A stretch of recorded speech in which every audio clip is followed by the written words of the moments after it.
First of all, let's take a look at the historical background of Australian Aborigines. Aboriginal populations are often grouped together and referred to as Aborigines. However, some consider the term pejorative. Instead, legally, the native populations of Australia are referred to as Aboriginal and Torres Strait Islanders. Some also prefer regional terms like Koori in New South Wales or Muri in Queensland. A study found native Australian peoples may have left Africa up to 75 years ago. For centuries, they thrived in Australia, usually in nomadic societies. Some of them developed distinct tools like boomerang used for hunting and didgeridoo, a musical instrument that is still popular today. The arrival of Lieutenant James Cook in 1770 remarked the beginning of the end for the ancient way of life. Upon his arrival, Lieutenant Cook declared the land he called New South Wales to be the property of Britain's King George II, and ignored the inconvenient fact that the land was already well populated. Cook was followed by the arrival of the First Fleet in January of 1788, under the command of Captain Arthur Phillip, whose vision was to establish a penal colony and take control of Terra Australia for settlement. Up until several decades ago, Aboriginal and Torres Strait Islanders faced extreme racism and government encroachment on the territories. Also, during mid-20th century, the Australian government supported forcibly taking Aboriginal children away from their parents. The reason for such policies varied, but many claimed it was for child protection and resocialization. The children were eventually known as the stolen generation, and they were often raised to be domestic servants and laborers. In 2008, the government formally apologized for the part in creating the stolen generation. And National Sari Day is specifically in honor of them. Although there has been a huge change in the government's attitudes towards Aboriginal people, high rates of unemployment, poverty, crime, and health problems for the populations persist. Aboriginal representation in the Australian government also remains low.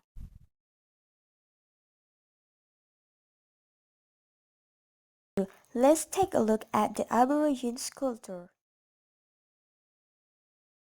The dreaming or the dream time. The worldview of Aboriginal people centered on the dreaming or dream time, a complex and comprehensive concept embodying the past, present, and future, as well as virtually every aspect of life. Aboriginal people saw their way of life as already ordained by the creative acts of the dreaming beings and the blueprint that was their legacy. So their mission was simply to live in agreement with the terms of that legacy. So which means the dreaming explains how things come to be, why a rock is in a certain place or a particular shape, why the echidna has spikes, why the moon returns full every month, how kangaroos got their tails. The dreaming time is the period in which life was created according to Aboriginal culture. Dreaming is the word used to explain how life come to be. It is the stories and belief behind creation. The dreaming is not static or linear.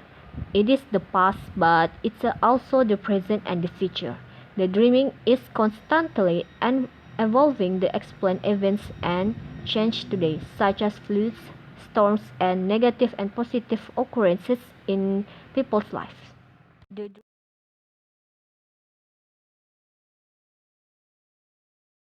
Aborigine ceremonies. Korobore. This ceremony consists of much singing and dancing activities by which they convey their history in stories and reenactment of the dreaming. This ceremony is so scared for the Aboriginal people, so the people from outside community are not permitted for to participate or witness the event.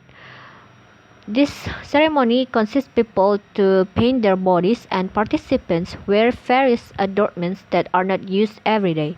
In some places, especially in the northwest of Australia, corroboree is practiced in both public and private venues, but either way, it would only be open for invited guests. Next one is smoking ceremony. Smoking ceremony is when various native plants are collected and used to produce smoke. This has been believed to have cleansing properties and the ability to ward off unwanted and bad spirits, which once believed to bring bad omens. Bora, also called Borbong, is the initiation ceremony for young boys being welcomed to adulthood. This may last for weeks and may involve learning of sacred songs, dances, stories, and traditional lore. Circumcision, scarification, and removal of a tooth or a part of a finger are often involved. Clans are expected to gather together and participate in these Aboriginal ceremonies. Next one, burial practices. Across the northwest part, burial has two stages.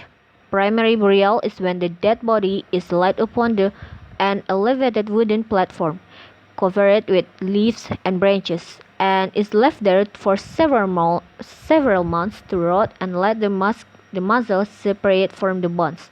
Bones are then collected, painted with red ochre, and dispersed in different ways. The latter is done during the secondary burial stage.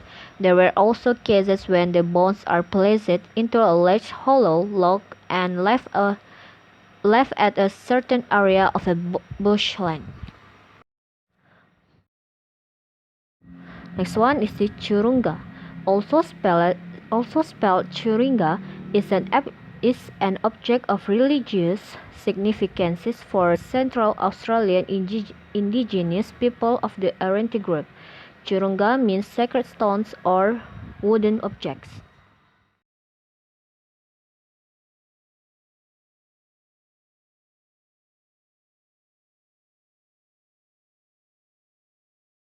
Aboriginal religion, like other religions, is characterized by having a god or gods who create the people and the surrounding environment during a particular creation period at the beginning of time.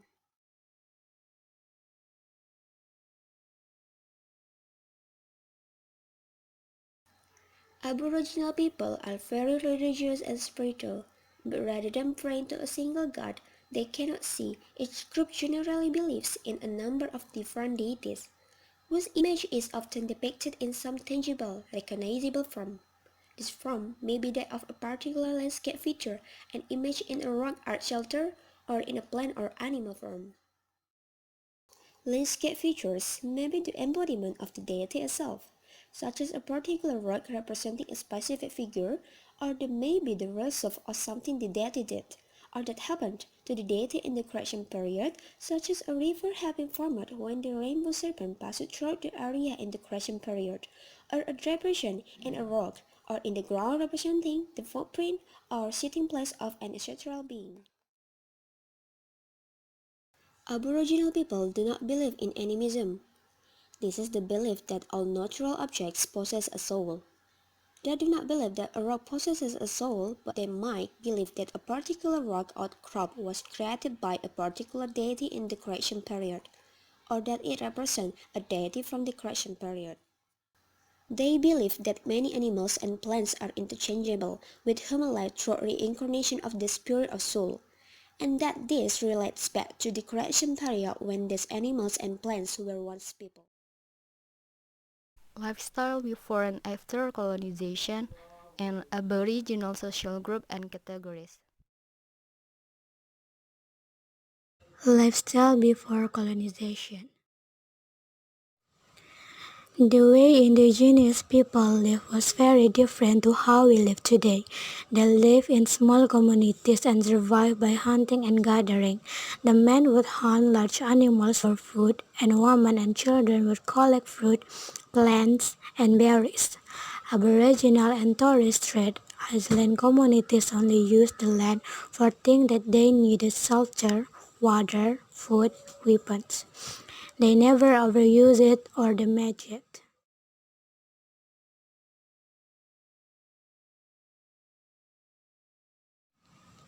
Lifestyle after colonization. European settlement had a severe and devastating impact on indigenous people. Their repossession of the land, exposure to new disease, and involvement in violent conflict resulted in the death of a vast number of the Aboriginal peoples. The small percentage of Aboriginal people who did not die during these early decades of the colony were not unaffected.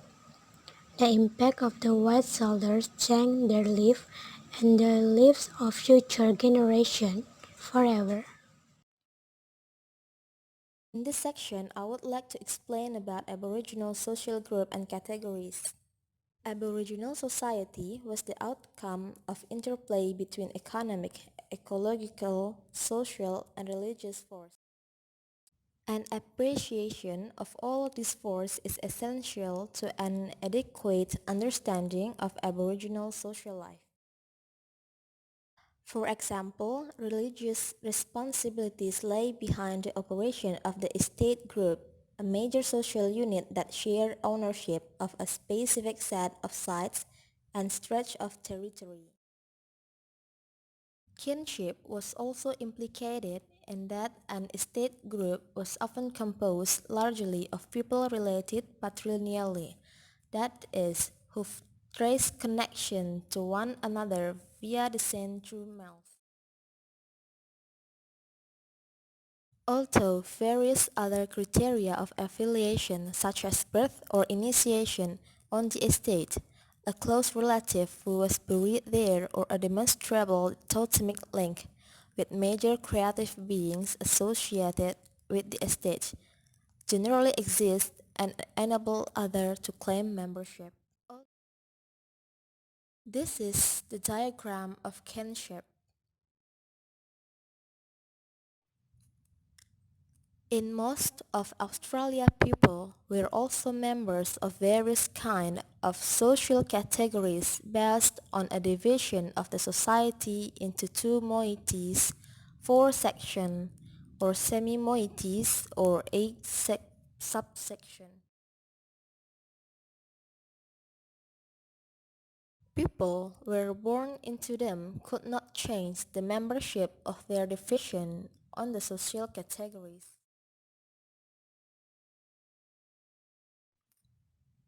These categories, in addition to being useful as labels of address and reverence, indicated intermarrying divisions, were basic to the organization of many rituals and served as a useful guide in classifying distant kin and strangers. Also widespread and interposed between the level of the band and the wider society were clans, that is, groups whose members claimed descent from a common founding ancestor through either the male line patriclan or female line matriclan. Patrick clans were the more common form, and they played a very important social role in certain areas such as Northeast Arnhem Land.